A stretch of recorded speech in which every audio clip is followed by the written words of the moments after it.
Guys, ഈ പഴയ ആൾക്കാര് എയറോപ്ലെയിൻ കണ്ടുപിടിച്ചിട്ടുണ്ട്, ക്രെയിൻ കണ്ടുപിടിച്ചിട്ടുണ്ട്, ട്രെയിൻ കണ്ടുപിടിച്ചിട്ടുണ്ട്, ഫോൺ കണ്ടുപിടിച്ചിട്ടുണ്ട്.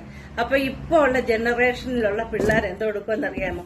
ഈ ഫോണുമായിട്ട് അങ്ങോട്ട് ചെന്നിട്ട്, ഹലോ ഗൈസ്, ഞാൻ ആലപ്പുഴ പപ്പച്ചേട്ടന്റെ കടയിൽ നിൽക്കുകയാണ്. അവിടെ 10 രൂപയ്ക്ക് പഴംപൊരി കിട്ടും ഗൈസ്. പഴംപൊരിയെ 10 രൂപ പഴംപൊരി.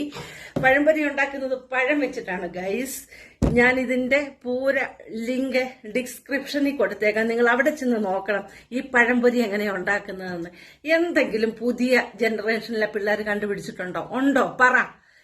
എന്റെ പ്രായമുള്ള എന്നെ പോലെ പഴയ ആൾക്കാരൊക്കെ പല കാര്യങ്ങളും കണ്ടുപിടിച്ചിട്ടുണ്ട്. പുതിയ ജനറേഷനുള്ള പിള്ളേർ എന്ത് കണ്ടുപിടിച്ചു? ഹലോ ഗൈസ്, ഇതേ കണ്ടോ, ചായ കണ്ടോ, ചായ 10 രൂപയുടെ ചായ കിട്ടും, ചായ ചായ ചായ. ഇതെല്ലാം നിങ്ങൾക്ക് എന്തെങ്കിലും അറിയാമോ? പറ. എന്തെങ്കിലും നിങ്ങൾ പുതിയതായിട്ട് കണ്ടുപിടിച്ചിട്ടുണ്ടെങ്കിൽ കമന്റ് ഇട്. ഓക്കെ.